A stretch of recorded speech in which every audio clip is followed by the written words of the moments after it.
did Measure 9 negate the resolution. Our sole contention is halting Mexico's development. Prior to NAFTA, Mexico is on the path to sustainable long-term development. As Mark Wiesbro, the director of the Center for Economic and Policy Research 14 explains, Mexico's program of planned industrial development, domestic enterprise, and rigid social programs brought record levels of growth in the years before NAFTA. From 1960 to 80, Mexico's GDP per capita doubled, amounting to huge increases in living standards for the vast majority of Mexicans. If the country had continued to grow at this rate, it would be living in European standards today. Simultaneously, Mexico used a gradual approach to open itself to the world market while protecting national industries. As Cordova Brookings 03 explains, following the '82 debt crisis, Mexico began gradually liberalizing its economy, eventually eliminating trade licenses and simplifying tariffs. During this period, the Library of Congress finds that Mexico diversified its exports, moved towards self-sufficiency in food and most consumer goods, and expanded domestic production. Unfortunately, NAFTA brought this development to a halt, plunging Mexico into the global economy headfirst with no regulation or protection of domestic industry. As Wiesbro writes, NAFTA brought Mexico's industrial and developmental policies to an end, enshrining rapidly deregulated trade and investment in a binding agreement. Specifically, Roger for the Institute of Policy Studies 14 writes that under NAFTA, corporations were granted the legal power to sue the Mexican government whenever it passed programs that could interfere with corporate profits. It resulted in a chilling effect where the Mexican government was effectively blackmailed out of passing further reforms that served the public interest. Instead, NAFTA reversed progress and electrocuted the Mexican economy in two key ways. First is destroying domestic industry. Without any domestic regulation, NAFTA's rapid shift to trade allowed American multinational corporations to quickly take over Mexico's key industries, destroying jobs for the poor and working class. As Roger writes, NAFTA has unequivocally been a net job destroyer for Mexico, as companies like Walmart have displaced scores of smaller businesses, causing more than 600,000 companies to go bankrupt in the current administration alone. For example, in the agricultural sector, Wiesbro finds roughly 5 million permanent farm jobs were lost to American agricultural monopolies, displacing workers into poverty. Thus, he concludes, Mexican unemployment rate has averaged roughly 5% under NAFTA, whereas in the pre-NAFTA age, it was only 3%. Second is creating financial dependency. As Wiesbro explains, because Mexican institutions were still developing when NAFTA was enacted, the deal increasingly tied the country to American investment, meaning any recession would hit Mexico harder as the US would put all its money out of the market.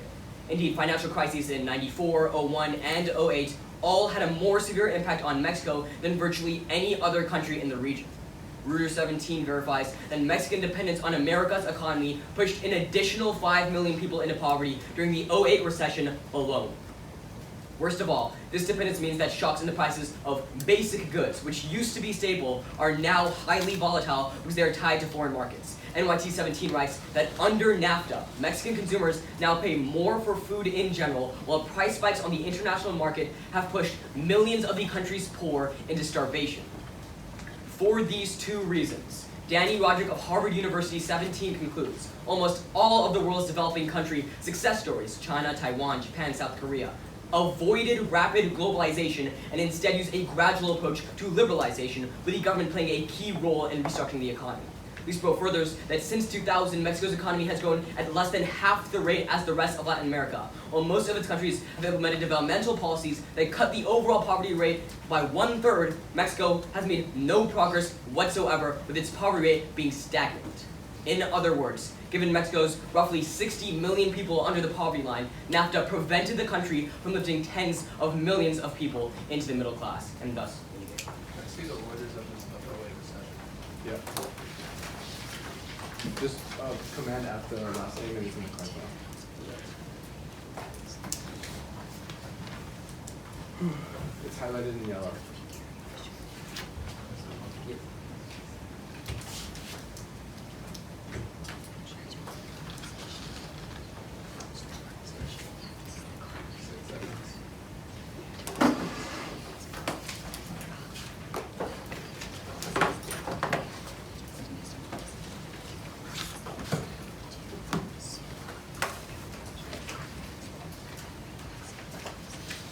All right. Is everybody ready? Yeah.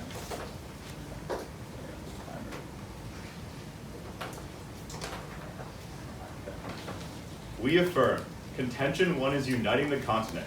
Black Review Pen in 2016 explains that NAFTA promotes tight integration of supply chains and economic cooperation between the United States, Canada, and Mexico. This materializes in three crucial ways. First is fostering employment. Edmonds of the Heritage Foundation finds that NAFTA has created an open market across the continent for U.S. export industries such as agriculture and machinery, forcing these industries to expand employment. Francois of Linz University in 2010 quantifies that this increase in trade specific to NAFTA results in 5 million U.S. jobs created. Second is lowering the prices of goods. Thompson of the Financial Post in 2017 finds that because NAFTA eliminates tariffs, which decreases the cost of transportation of goods, the price of many basic goods remains low. In fact, Slaughter of Dartmouth in 2018 quantifies that U.S. participation in NAFTA saves U.S. consumers $10.5 billion annually, with most of the cost savings going to the lowest income bracket. Contention 2 is the oil curse. Puyana of Flasco University in 2006 writes that Mexico has traditionally rejected the privatization of oil, preferring monopolization of the industry with profits flowing to the government. To these ends, the current frontrunner in the upcoming presidential election, Andrés Obrador, has called for a referendum on fully returning the oil sector to the state. Fortunately, U.S. participation in NAFTA prevents Mexico from turning into an oil-dependent state for two reasons. First is diversifying exports. Rangel of the Naval Postgraduate School in 2011 explains that because of NAFTA, Mexico is able to export different products to the United States, such as vegetables and auto parts, substantially reducing its dependency on oil exports exclusively. Trading Economics quantifies, finding that since 1980, non-oil exports from Mexico to the United States have increased by 11%. Overall, Gonzalez of the Pangea Journal in 2017 reports that the main reason that Mexico was able to reverse its oil dependency of the past has been economic diversification. Second is political pressure. Puyana explains that NAFTA allows the United States to exert political pressure on Mexico to conform to a market fully integrated within the framework of NAFTA with deregulated private control. Mexico has responded, as Puyana furthers that NAFTA was the catalyst for the restructuring of the oil giant Pemex, breaking its monopoly and encouraging transparency in private investment. As a result, Snow of the Oil and Gas Journal in 2018 confirms that while before NAFTA, the Mexican state was hesitant to let go of nationalized oil revenue, U.S. participation in NAFTA helped Mexico modernize and create an open market for its energy sector. For these two reasons, Critchley of Business News Americas in 2016 finds that Mexico has drastically reduced its state dependence on oil revenue over the past 20 years, and as a result, the economy is no longer oil-driven and dependent on oil exports.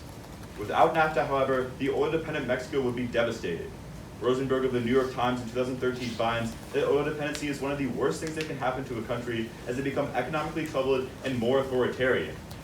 Patrick of The Atlantic in 2012 confirms, finding that because resource dependency concentrates wealth into the hands of the elites and disincentivizes the growth of other economic sectors, these countries are often the worst developed, characterized by high poverty and high inequality.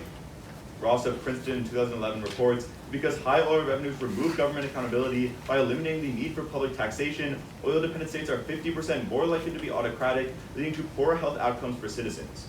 Overall, Lynch of Forbes in 2017 explains that without the proper restraint that comes in the form of NAFTA, Mexico could be on the disastrous path of Hugo Chavez's Venezuela in the 1990s. For these reasons, please vote pro.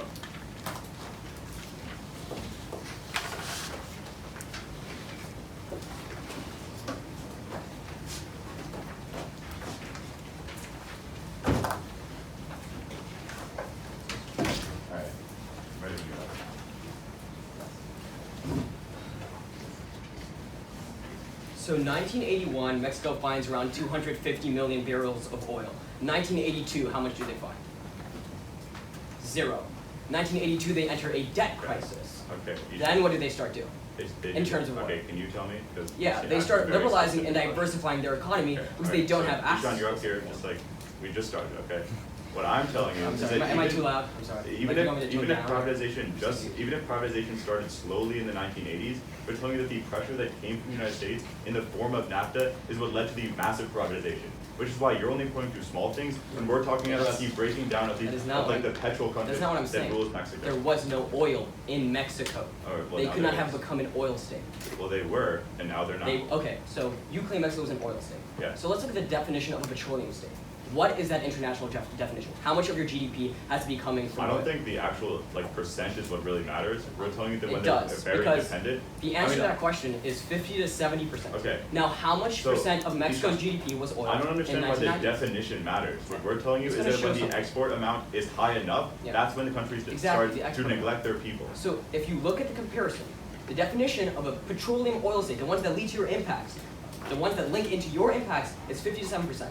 The answer So- for Mexico is it was 5 to 6% of their GDP. Okay, so So you're tell me pointing to- again okay, how that at is- least your impact. Ishan, that is not true. You're talking about one Why year in not? 1981 where they didn't find oil. No, We're talking no, about I'm not the talking about- overall, the PRI regime which ruled Mexico was oil dependent. Can I ask a question?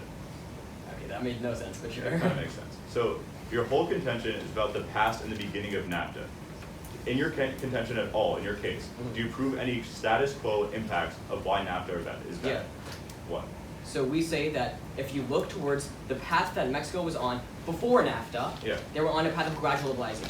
I understand So that if part. you, and then today, right? No, If you yeah, I compare understand. Mexico to the other Latin American countries, who took a path of gradual liberalization. I understand what you're saying. They but cut poverty by 1/3 The in point Mexico I'm trying to than make today. here is that is that status quo NAFTA or what Yes. happened in This is 1994? status quo. We're comparing the status quo. They No, cut you're poverty not. by 1/3 No, over the okay, past I 25 years understand, Ishan. from then to today. Mexico did I nothing. understand that you're comparing status quo Mexico to status quo other Latin American Yeah. countries, but you're not comparing status quo NAFTA to a status quo without NAFTA. I mean, That's the what matters. resolution is not saying if you vote con, we pull out of NAFTA today. I know that's not the what I'm saying, resolution, like, but I would argue is that arguing the, the effects of that the NAFTA. present and future impacts are always going to be more important. I mean, my case is still arguing that, right? Like, I'm saying that if we never entered NAFTA in the first place, since then, till the, I don't know, indefinite future, it would have been much better. My impacts are still, like, going towards the future. Do you have a question? Yeah, sure. So, do you agree that Mexico was on a path to diversification before NAFTA? Maybe like a teeny bit. A A teeny lot bit? of countries in the world were diversifying. That's what globalization was. But we're telling you that these diversification so then- that happened specifically so I'm because trying to NAFTA understand. increased their rate by a lot. So, you tell me other countries in the world diversify because they have an incentive. Why doesn't Mexico have the same incentive to go away from an oil system? Alright, I'll just use a little bit of prep.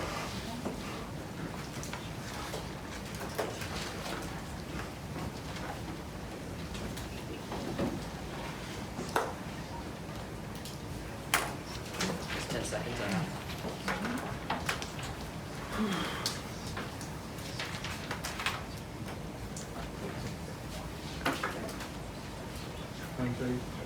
Ishan, all the judges. Okay, let's start.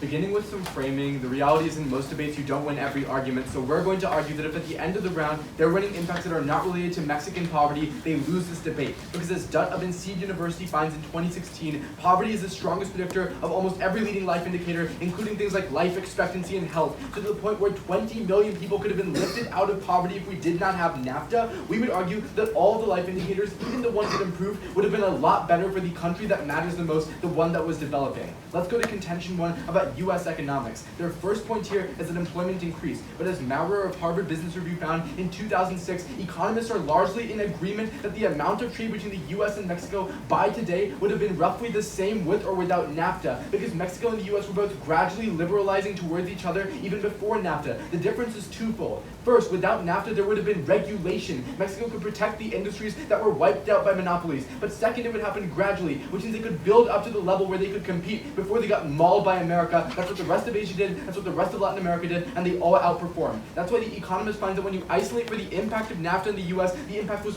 0.1% of American GDP, not a big impact. Their second link here is about decreasing prices, but their impact card only applies to the United States. We would argue that prices of elastic goods, things like washing machines and TVs, probably became cheaper because of trade. That would have still happened. But the prices of inelastic goods, the things that people are going to buy either way because they need them to survive, went up because monopolies took over Mexico's key industries, then jacked up the prices, which is why the World Trade Program in 2014 did an analysis of what the average Mexican minimum wager can buy before and after NAFTA, and found that their purchasing power, after accounting for wages, fell by 38% as a consequence of NAFTA. So the average Mexican is a lot poorer. Then go to contention 2 about the oil curse. The big problem with this argument is that it is ahistoric. They are ignoring 10 years of transition from 1982 to 1994 when Mexico decided it was not going to be a petrostate and started to diversify. What Maurer of Harvard finds is that in 1982, Mexico found no oil after finding 200 million barrels the year prior. So they realized that oil was not sustainable because they literally ran out. And as a consequence, they began to diversify their industries. Nguyen at the University of Houston finds in 2016 that by 1993, as a consequence of gradual liberalization and diversification, Mexico led the developing world in terms of all indicators of development. They were a model for Latin America, and they had record levels of diversification while breaking down state-owned enterprises. They're trying to frame this as unique to NAFTA, but it was already happening. Then they tell you that, oh, our numbers are just from 1 year. No, the CCS finds that in 1985, oil was only 5% of Mexico's GDP. In 1993, it was 5.2% of Mexico's GDP. On the whole, it was really low. They want to compare it to Venezuela and these other petrostates, but most of them, like Saudi Arabia, have 60% oil GDP, and Venezuela has 90% of their income coming from oil, so obviously they're incomparable. Just because one sector was state-controlled does not change the fact that the rest of their economy privatized and diversified. In fact, Bryce of the Christian Science Monitor finds that in 1988 alone, a year where they had gradual liberalization but no NAFTA, because that only came in 1994, they increased their dependence on US natural gas, for example, by 45 times. So at the end of the day, all this oil diversification was happening before NAFTA. Their impact of petrostate is not going to happen.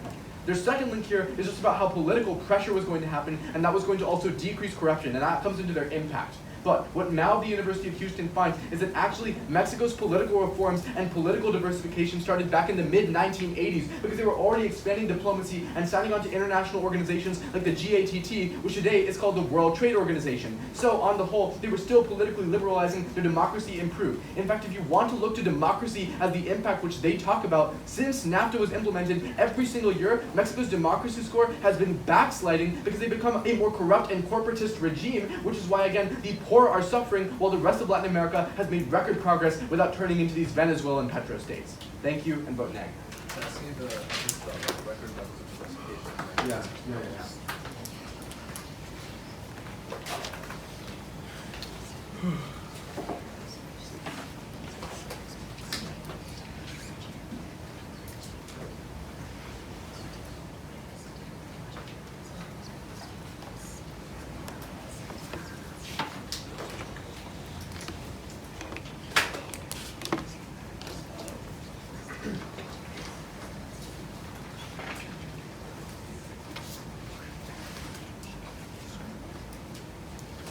You don't want the GDP stuff, just diversifying and getting more from other countries.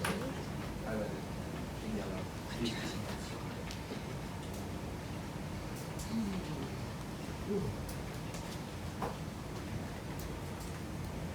We're supposed to keep it.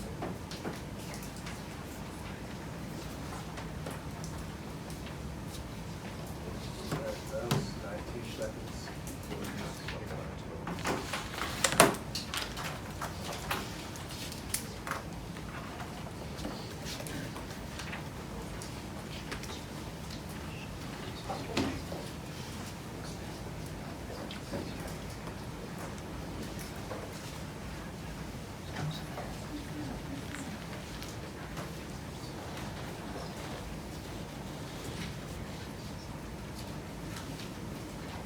Is everyone ready? Alright, so we're going to talk about Mexican poverty as the most important impact in this round. We agree. Let's go to our first contention where he says that the amount of trade would be the same with or without NAFTA. The issue is this takes out his entire case because the reason why Mexico's farming industry was devastated is because U.S. trade to Mexico increased, and U.S. producers are always going to have a bigger impact than Mexican producers because they make a lot more corn. So that takes out their first impact about domestic industries. It also takes out their second impact about dependency because if the U.S. and Mexico trade a lot anyway, obviously they're going to be dependent on each other. Their entire case goes away because of the response he just read. Then let's go to the second thing he reads is about how the purchasing power has gone down. We would argue that Mexico has completely devalued all of their labor laws before and after NAFTA. There's no impact there, so don't let them go for this term. On our second contention about the oil curse, the evidence he just showed me, which is the first part of his response here, tells you that in 1993 Mexico was looking really, really good because they had started to privatize their oil industry. Not because they were keeping with the same policies that they say are so good, is because they were starting the NAFTA negotiations, and the US was saying this is how you get into NAFTA, and this is how you privatize a market. Then they talk about how it's not a big percentage of GDP, but that doesn't matter because the argument is about revenue. If the revenue is 40% in 2006 like it was for Mexico, the government's going to be more autocratic. It doesn't matter how much of the GDP is centered around it, it's the government revenue, because then they don't have to tax the people and they do not need the people. Then he talks about 1988, it was really good. 1988 to 1993, those were the lead up to NAFTA. That's when Mexico started to liberalize because they wanted to join the United States and Canada. Then he says in the mid-1980s it was really good. We tell you overall, all of these reforms that we're starting, NAFTA locked in this process of oil privatization. So even if it was happening before, NAFTA locked it in and accelerated it into the future. Then they say that corruption has gone up in Mexico, but that doesn't make the comparison. We tell you without NAFTA, Mexico would be not a democracy, there would be an autocratic country like there were through the 70s and 80s. That's why we tell you that diversification and political pressure, according to Critchley, means that Mexico has reduced its dependency over the last 20 years and is no longer oil dependent. This evidence is over the past 20 years, so all of their stuff about 1980s doesn't matter. This is the most important impact in this round because we would argue that oil development is the only way to get out of a cycle of autocracy and underdevelopment, and that's why the evidence from Patrick tells you that these states are the worst developed states in the world. Mexico is not the worst developed state in the world. Let's go to their case. First, they say in 60 to 80 there was record growth, but the Council on Foreign Relations tell you that there was a disastrous crisis in 82 because the government was nationalizing everything and they ran out of money. That's going to be important because that growth doesn't hold up. Second, they say that gradual liberalization was the trend. There's two issues here. One, Roberts 01 explains that Mexico signed 10 free trade agreements with 31 countries by 2000. At that point, it's not gradual, they were doing it anyway. Second, the Council on Foreign Relations furthers that Mexico, before NAFTA, was decreasing its unilateral tariffs. That means NAFTA is uniquely beneficial for Mexican industrialization because A, it's not just Mexico reducing their tariffs on themselves, it's other countries reducing their tariffs too, so free trade increases. But second, the IMF explains that NAFTA included provisions that would be phased out over time, which means that NAFTA also helped the gradualization process. On the ISDS argument, they provide no contextualization, no examples of what laws were pushed back, don't let them contextualize it later in speech, it should have been in case. On their first impact about domestic industry, Caliendo Yale University explains that there's been a 1.3% net welfare gain in Mexico because of NAFTA, because they shifted away from a rural economy to an industrialized economy, the best way to reduce poverty in the long term. On farming, Villarreal of the Congressional Research Service finds that it was unilateral decreases in subsidies and price controls that led to all the farmers losing their jobs. On dependency, their evidence about 5 million people going through recession doesn't say the word NAFTA. We would argue, according to the IMF, there's been a 40% decrease in Mexican volatility since 1996, because if you're partners with a country, it better be the United States because our economy is always dependable and investment from the United States is always high. Then they say that they're dependent on other markets, but in 1987 they weren't a net importer of food. Again, before NAFTA, they have no evidence telling you what NAFTA actually caused that wasn't before and wasn't the crisis that had already happened in the country. Can I see the 40% of revenue? A net importer of food before NAFTA.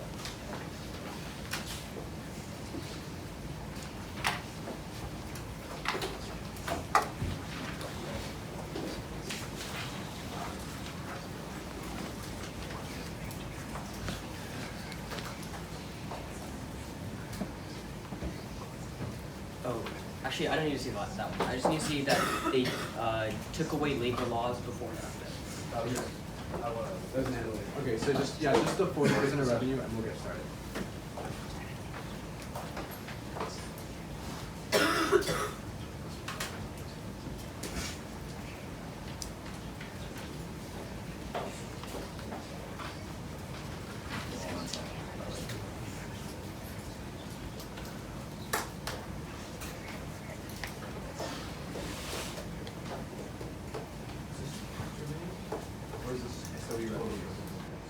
Just total government. Okay. How much is that? 5 seconds?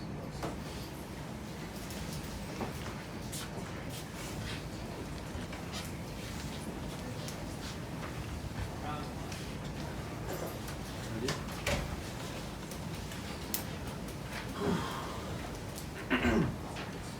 Okay, let's do it. Let's start now. So you say that the fact that they were leading in terms of diversification by 93 was because they wanted to acclimate to NAFTA, right? So then, when was NAFTA first announced?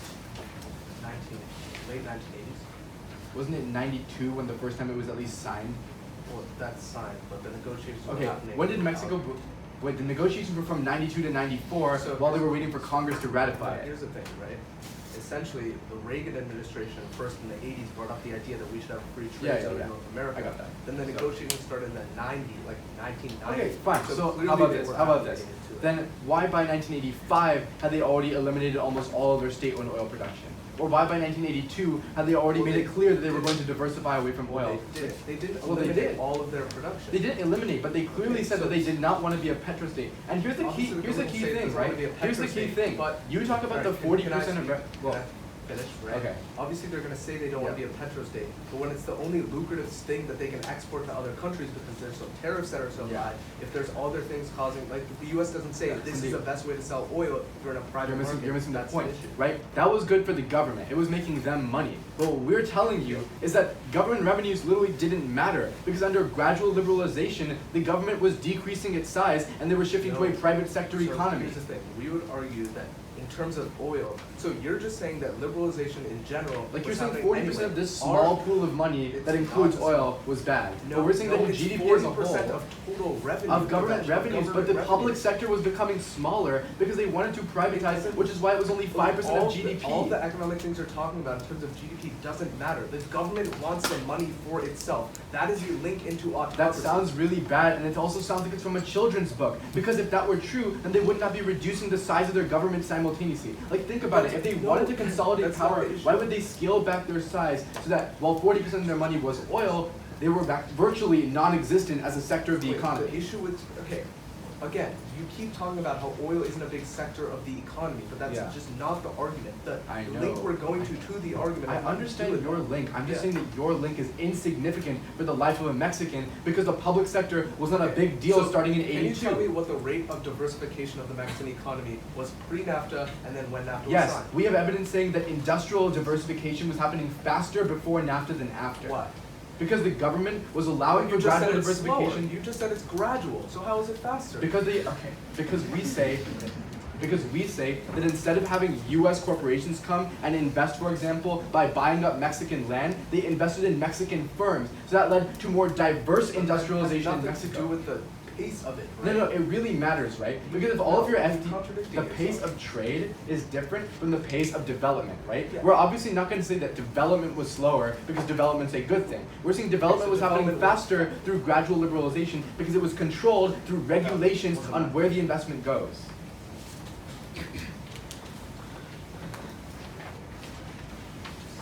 All right, we're on some prep.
Pause real quick. Now can I see the net importer of food code?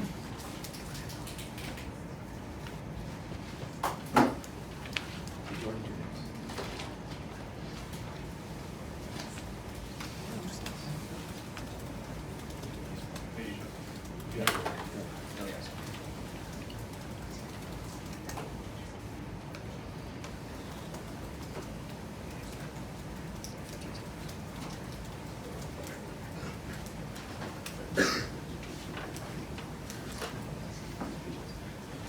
The one that says like today or like, Is this when Right before and after they were connected. Yeah. Okay, that's fine. This one. That was during the yeah.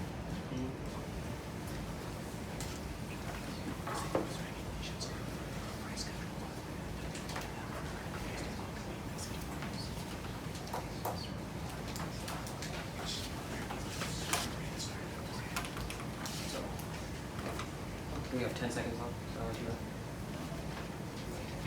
Factoring in what I use.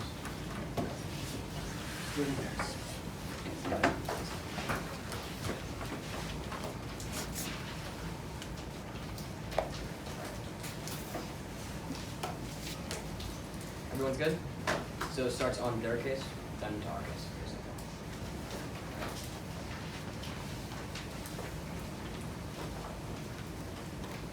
Sandeep says the Harvard Business Review non-uniques our case, but he doesn't understand our narrative that we're going for. First, he says that the U.S. producers would have went in and taken away domestic industries, and he said trade would have created the same dependency. This is wrong because our advocacy is that they would have had selective tariffs. For example, they were lifting tariffs on capital goods but keeping it on consumer goods. The purpose is that regulations stayed in place so they could still build up their domestic industries. The warrant to be given case is that when you took those regulations away, monopolies came in and first lowered prices to take over the industry, then jacked them up by 7 times. That's why the World Trade Organization organization concludes that there's a 38% decrease in the amount of purchasing power because of these taking away of regulations that we would still have, so we still have uniqueness on our case. The second thing you have to note on his oil contention is that he drops the first and the biggest response that Devesh makes, which is that Mexico literally found no oil the next year. They did not have oil, so they could not become an oil state. It was not an option for them. They were forced to diversify, even if they win that they wanted to. Because of that, they can't even grant any of their impacts. But more specifically, he says that NAFTA locked in reform and accelerated it. But our whole point is that they started liberalizing in '82, before any of these NAFTA negotiations, because of the crisis, not because of like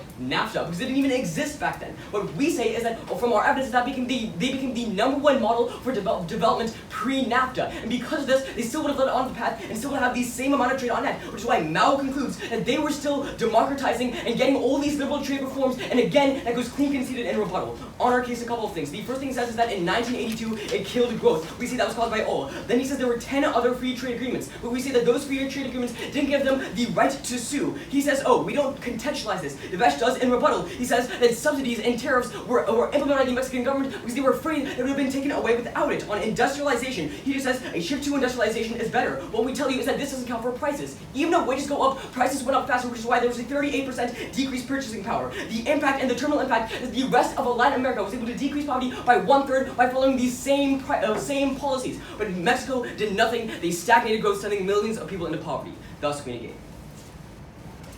Take about that.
I'm gonna start on our case and then go to their case. Is everybody ready? First on this issue of selective tariffs versus a no trade increase. First of all, we tell you that they got rid of manufacturing tariffs before NAFTA. That's important. But second of all, what we're telling you is that if trade didn't go up, dependency on American trade couldn't have gone up either, which takes out their entire case. At that point, the place you're voting for us is our second contention about oil dependency. We get a few big responses on the top, but they never respond to the first card that we read in this contention, which specifically tells you that the future president, as of next week of Mexico, will want to nationalize oil. What that means is that even if they're living in the past, we're living in the present and into the future. The responses don't actually matter. Let's go to them specifically. First of all, they tell you that the diversification process started in 1982, but we tell you that even if that's true, it started very slowly and NAFTA locked in that process forever. But second of all, we tell you that they tell you that they didn't find oil in 1981, but we tell you that they didn't need to find oil because they had stockpiles of billions and billions tons of oil. It's not the measurement of how much you find, it's the measurement of how much you have. At the end of the day, they don't respond to the Critchley analysis, which specifically tells you that over the last 20 years, which is the time period of NAFTA, that Mexico went from an oil dependent state to a non-oil dependent state because they were able to diversify their exports at a higher rate and because of the pressure from the United States. At the end of the day, they don't respond to the impact, and the impact is very important because we tell you that an oil dependent state do not care about their people and they're the worst developed states in the world. Mexico is not the worst developed state in the world right now. The weighing is very clear because we're fundamentally reversing the development of a nation. That's clearly the biggest impact. At that point, let's go to their case. A couple big problems here. First of all, they don't respond to the fact that Mexico was decreasing, or Mexico had unilateral tariffs before NAFTA. Unilateral tariffs are worse because that means that Mexico decreases their tariffs, but other countries don't, which means Mexico is on the losing side of an unfair playing field. But second of all, when they talk about these the ability to sue the country, we tell you that it's not really contextualized, so you don't know what subsidies they're talking about or what these subsidies do. A vote for them is a shot in the dark. Then, going on to the second contention where they talk about dependency. They drop the term which specifically tells you that because the United States is so dependable, when you get more dependent on the United States, you decrease volatility by 40% over the time frame of NAFTA. At the end of the day, both of their links are gone because of not only what he tells you in his rebuttal, but what I'm telling you right now. It's a very clear affirmative ballot. Thank you. All right. Whenever you guys are ready. Okay. Let's start. Should we look at impacts in isolation, or should we look at them compared to what they would be without NAFTA? So, isn't that, what do you mean? I'm probably comparative. Comparatively, right?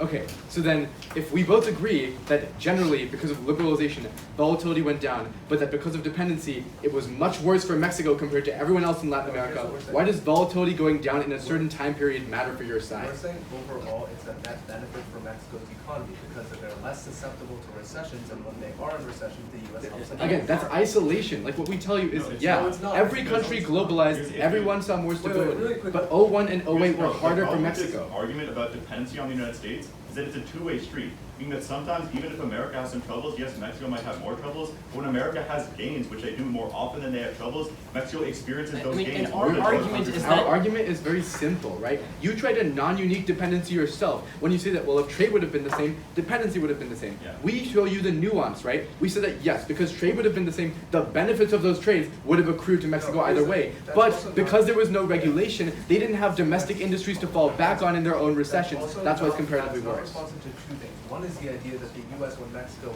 has been in recession, increased their investment flows to the country and helped the country get out of those recessions. Right. And B, Yeah. we tell you that all of those protections were eliminated in the early 1980s, especially the No, ones I about asked farmers for your and card on taking away protections, and you said I made that up. Yeah, you literally That was said about like, labor that was laws. about labor law. okay, so then, Not about what was the evidence that we What? asked for? That's the only reason I didn't... Wait, what protections were taken away? Oh, for example. Because I would have made a more direct response if you didn't lie to me. Yeah, Like, yeah, Mexico eliminated all of its manufacturing tariffs before NAFTA. A. Oh, Two, okay, yeah, in that's terms part of gradual farming, liberalization. No, you don't. That's our not whole gradual. case. Gradual is not saying all of my manufacturing is not subject That's to one tariffs. sector. It's, so there's a And we minute talked 7. about farming too. Is there not a minute left? Yeah, sorry. No. Yeah, and that's What we're saying is there were selective tariffs. So yeah, because Mexico didn't have a manufacturing sector, obviously it's nice to lift all the tariffs there. What about But the they farming had, sector? what? Farming. Yes, for farming they had protectionism. No, they did not. Yes, they The did. government of subsidies in 1985 What? for the farming countries. Yeah, I mean the farming companies. What are you saying? They got rid of Mexican farming subsidies in the 80s. Yes, but they maintained tariffs so that they could compete with the rest of the Yeah, U.S. but agricultural also, monopolies. Also to respond to the IMF evidence, which says that NAFTA it was also a gradual process, so the tariffs on Yeah, agriculture but were what we phased tell out you, over right? time. Like, again, you're not doing comparisons. I understand that in the first page of the text of NAFTA, it says, we're gonna gradually liberalize. But what we're telling you is that in reality, the vast majority of Mexican regulations and protections, like, basically went away overnight, right? We would You can talk about how disagree with some that. regulations stayed, but it's all going to be comparative in the round, and we tell you that other countries were more gradual and more Unless you effective. can give me evidence that says that they were just gone overnight. I in can. response to- Yeah. I can hand you a quote that that literally says- says that, and it even talks about which regulations So were all of their discussed. tariffs are just gone? Like I mean, for most industries, most tariffs and regulations were gone, and if you want the quote, I'm happy to give it to you. Okay, 1 sec. Do you want it? yeah, we have like 2 seconds. All right. Sure.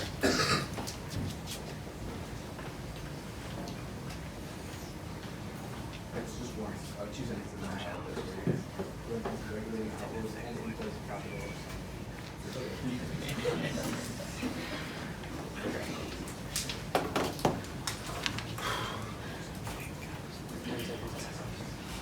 We have 10 seconds left? Okay, then give me a sec. I'm gonna read over this.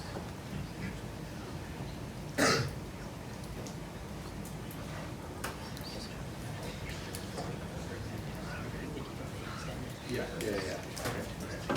You all ready? Yes. Ishan, all the judges? Okay. Let's start now. This round is basically over when you make a key extension for us, which is that Harvard tells you that without NAFTA, trade would have been virtually the same in both worlds because of gradual liberalization. They say 2 things. First, they say that while we took away manufacturing before NAFTA, that's a good thing because that helped manufacturing grow. But certain sectors were still protected, and at least we had regulation and capital controls, which is our entire case. But second, they say that while this dependency thing is a moot point, well then their turn on dependency is also a moot point. Our entire argument is that dependency is less bad when you also have domestic industries to fall back on. The reason this ends the round, right, is because their oil argument is based off of privatization facilitated through trade and investment. But that still happens with or without NAFTA, and we give you the empirical proof.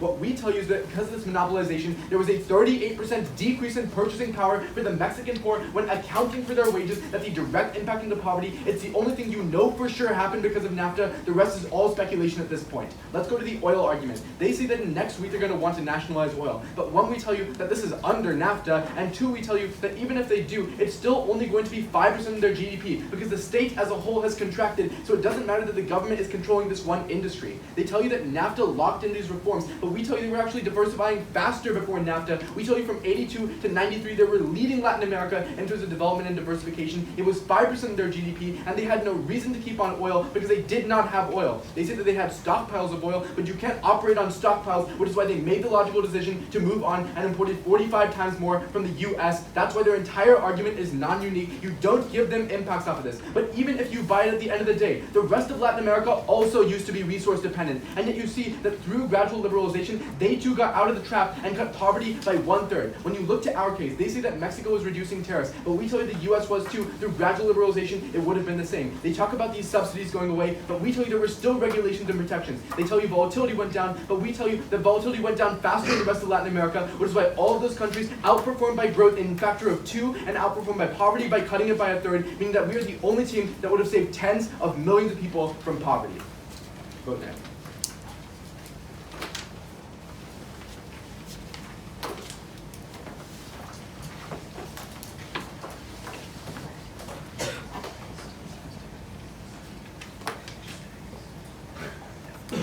Alright, is everybody ready?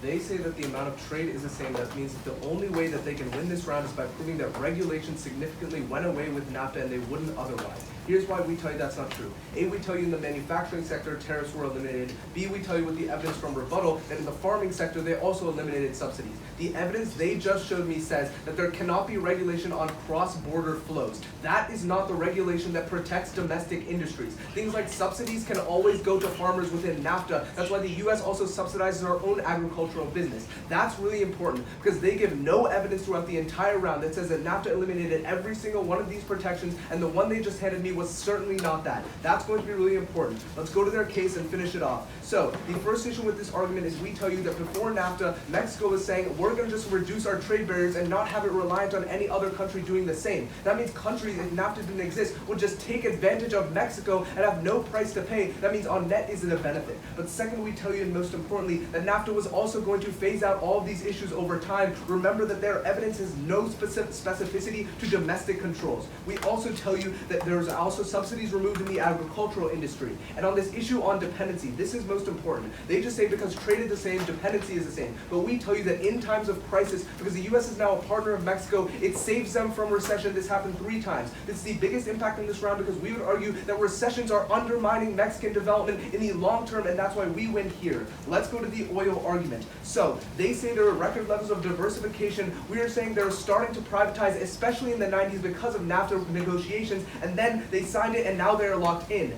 They say that the GDP is not a lot of oil, but we tell you that it's 40% of government revenue, and government revenue is the reason why countries become autocratic because they don't have to listen to their citizens. We also tell you that even if you buy their responses, in the status quo, Mexico wants to nationalize oil again. We tell you from the crucially evidence that Mexico has reduced its dependency over the last 20 years, which is why it is not turning into the countries with the worst development outcomes. They can point to any Latin American country they want. Mexico, and when you isolate it, has been better because of NAFTA. That's why you are